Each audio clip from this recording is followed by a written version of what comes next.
Does multiple sclerosis make you fat? The easy answer is yes, but not for the way you think. Most of the time when you get diagnosed, you've already had multiple relapses. You've already had multiple symptoms, but your doctor brushes it off, or the walk-in clinic or the emergency room, because the symptoms are so random that it could be a list of things. It's usually after you see the doctor multiple times and lose your vision that they really do diagnose you with MS. You get your MRI, they see the lesions, and they diagnose you. Usually that's also the first time you get an IV steroid, which reduces the symptoms and helps you get back usually what you lost. So if you lost mobility in your hand or walking, you usually get that back. Again, I say usually because some people don't. It all depends on how you react and how severe it is for you. So what most people don't know is this IV steroid will change your eating habits. It might be very minor and something you'll never notice, or it might be super major. Yes, I said super major. But basically what I'm trying to say is when I get my IV steroid and my body's kind of shut down, I get stupid hungry. Like I want to eat all the time. And for me, I notice this, but I can't stop eating because I'm dying of hunger. And usually when I'm extremely sick, like I was in March, where I was out for 3 months and I couldn't use my left side and I could barely use my right side, I gained 30 pounds super easy because all I did was eat, and I couldn't work out because I couldn't feel my body. There's nothing I could do there. But once everything kind of calmed down, I got on my new medication, and I let my body kind of recuperate, I was lucky enough to get full use of my left side back. I'd say 98%. My left hand is still a little off. I fully got my right side back, and I got a lot of my movements back. I started going back to the gym, and now the heaviest I got was about 233. Right now I'm about 203. But I know how to count my calories and do all that, but that's not what we're here for. Now, the reason most of us get fat when we have MS is because I'm going to say one of two things. Obviously, there's many, many factors, but one of two major things that usually happens. One, you kind of have a sudden, oh my God, I have a disease. What does this mean? I can't use my body. And we have a freak out. We have a panic attack. And all we really do is start feeling bad for ourselves, and we eat our feelings. For me, that is me. I eat my feelings. I can eat so much when I'm sick because I feel bad for myself. There's nothing that I can do. I can't work out. All I can do is go to work, come home, be exhausted, walk to my car, and I'm exhausted. Everything I do is just exhausting. And then reason number two is you still eat normal. You said, you know what, I'm going to beat this.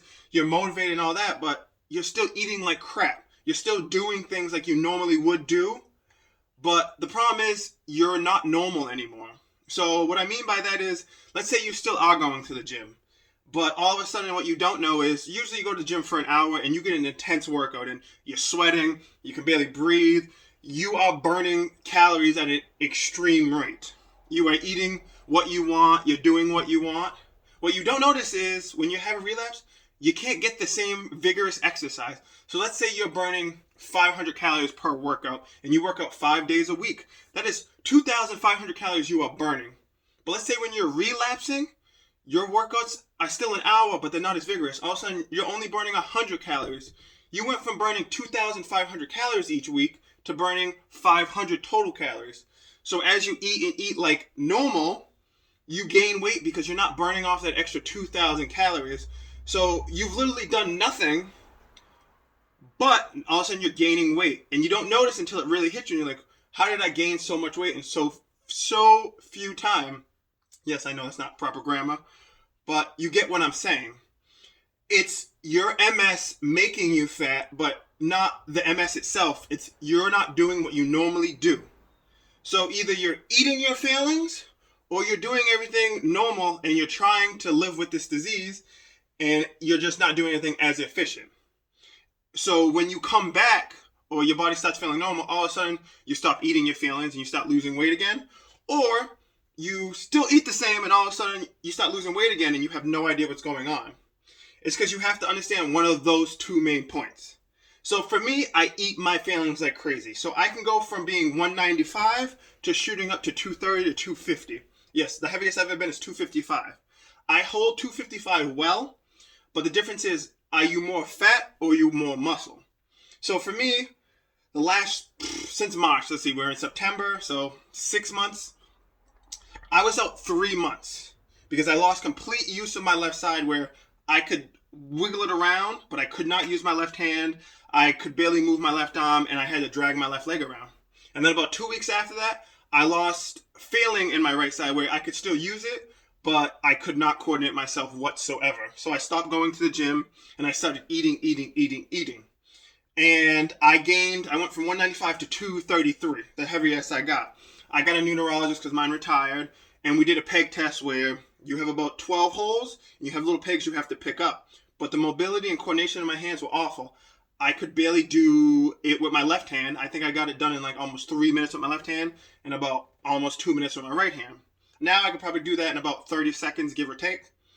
But that's the difference. I can go from going super fast and I could do everything I wanted, and now everything is significantly slower. I couldn't even grab the ticket out of the parking lot slot because my hand didn't work.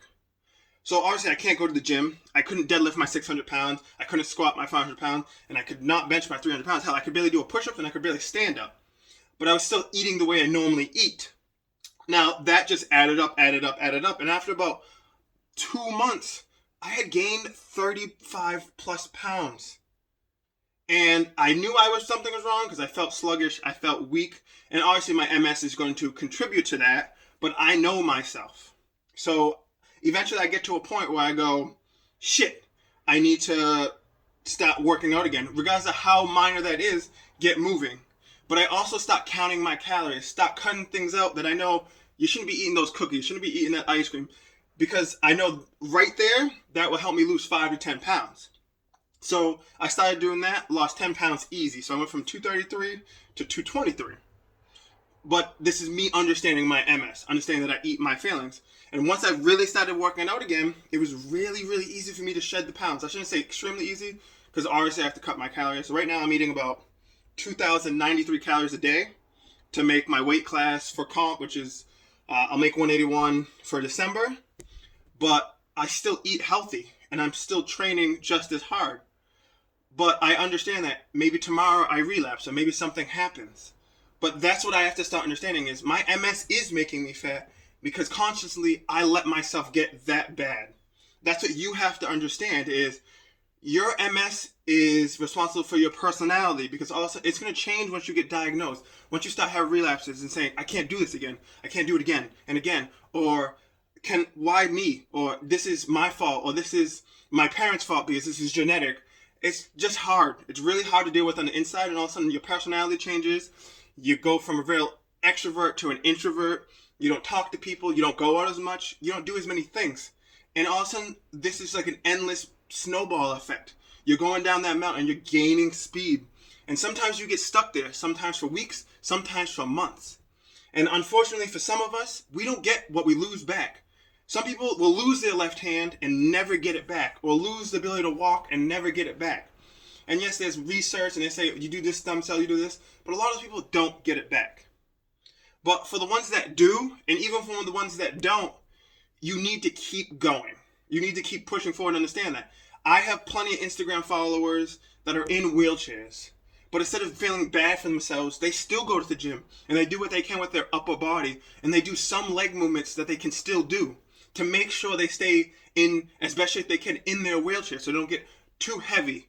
And by the time they get sick again, they don't feel even worse. They feel actually better because they're lighter, they know they should be eating healthier, and they do healthier things.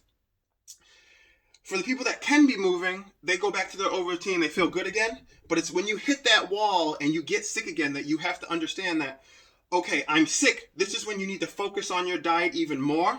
This is when you need to understand that, okay, how I normally eat has to change for a couple weeks or maybe a month or half a year because I'm sick again. And I need to be prepared that I might not get whatever I'm losing back. So, yes, your MS is making you fat, but again, not for the ways you think.